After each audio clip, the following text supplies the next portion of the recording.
In today's video, I'll show you how to match multiple payments to one invoice in QuickBooks Online.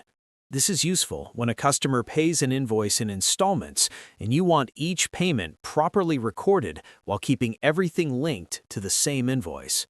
Start by going to the left navigation and clicking on Transactions, then open Bank Transactions. This is where your bank feed appears. Find the first payment and click on it to expand the details. Then, click Match to open the matching panel. QuickBooks will show a list of open invoices.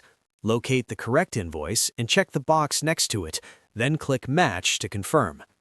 That payment is now linked to the invoice. If the invoice isn't fully paid yet, it will remain open. Next, go back to the bank transactions list and select the second payment for the same invoice. Click to expand it, then click Match again. Choose the same invoice and confirm. Repeat this process for each payment. Once the total payments equal the invoice amount, QuickBooks will automatically mark it as paid. If a payment is smaller than the invoice, that's fine. QuickBooks will treat it as a partial payment and keep the remaining balance open until it's fully covered. That's it.